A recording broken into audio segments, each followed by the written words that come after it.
নেপাল থেকে, ভুটান থেকে বিভিন্ন জাতের গরু উনি আমদানি করেছেন। যেহেতু এটা একটা বিরাট বড় এরিয়া, অনেক বড় একটা পোরাস বর্ডার, আমাদের ধারণা যে হয়তো বা এখানে অন্য কেউ কোনো ব্যক্তি এবং গোষ্ঠী তাদের সাথে জড়িত থাকতে পারে। তো এই বিষয়টি তদন্তাধীন রয়েছে, আমরা সামনে আপনাদেরকে জানাতে পারবো।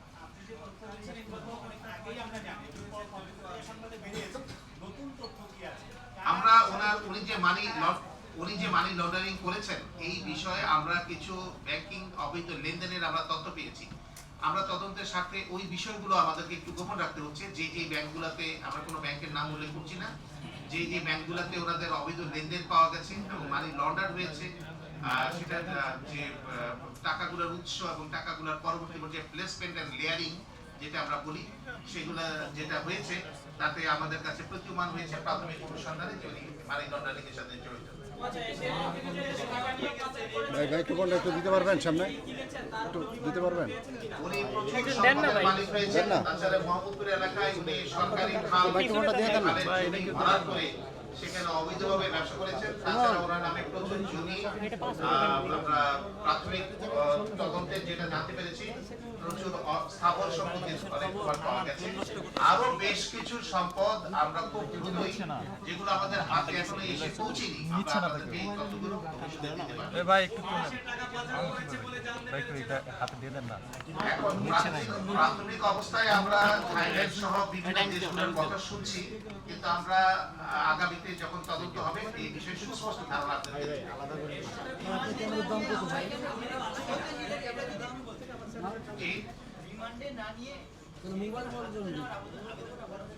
না, উনি তো যে কোনো ব্যক্তি গ্রেপ্তার হলে প্রথমে উনি হাজতে যাবেন, পরবর্তী পর্যায়ে মামলা তদন্তকারী কর্মকর্তা রিমান্ডের প্রেয়ার করবেন। এটা পরবর্তী স্টেপ।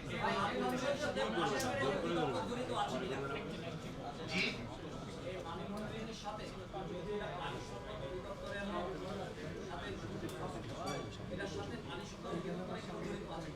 প্রাণী সম্পদ,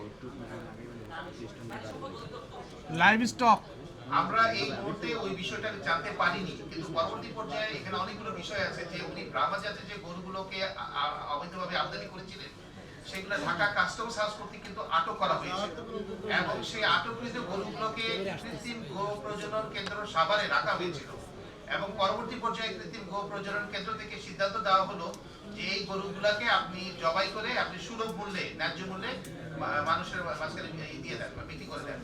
কিন্তু প্রবলেম হলো যে উনি এই গরুগুলাকে জব করেন নাই। জব না করে উনি জালিয়াতির মাধ্যমে কাগজ তৈরি করেছেন যে উনি জব করেছেন। আসলে উনি জব না করে এই গরুগুলাকে উচ্চ মূল্যে 11 কোটি টাকা মূল্যে উনি বিক্রি করেছেন এবং এই টাকাটাকে উনি দেশের বাইরে লন্ডার করেছেন।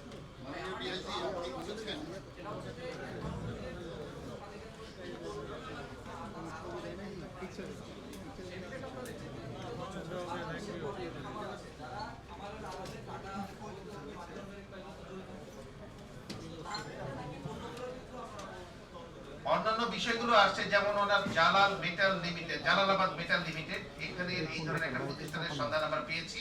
সেই বিষয়ে আমরা তদন্ত চলছে, আমরা আরো বিস্তারিত বিষয়গুলো আপনাদের জানাতে পারবো। তবে আপনার কথাটি গুরুত্বপূর্ণ যে হ্যাঁ, এই ইন্টারফেস হিসাবে অথবা উনি খামারের ব্যবসা এবং উচ্চ বংশীয় গরু ছাগলের বিজনেস এগুলো হয়তো করতে পারেন এবং হয়তো এর আড়ালে উনি আরো অনেক কিছু করেছেন যেগুলো তদন্তাধীন রয়েছে। তবে প্রাথমিক অনুসন্ধানে আমরা কিন্তু ওনার নামে প্রচুর সম্পত্তি, স্থাবর সম্পত্তির প্রমাণ পেয়েছি।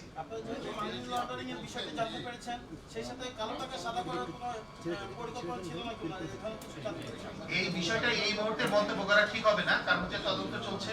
আপনারা শুধুমাত্র প্রাথমিক যে তথ্যগুলো আমরা পেয়েছি সেগুলো আমরা জানাচ্ছি। ভাই আপনারা একটু চুপ করেন, বড় ভাই কি বলবেন? মোহাম্মদপুর বেরিবাদ এলাকায় তার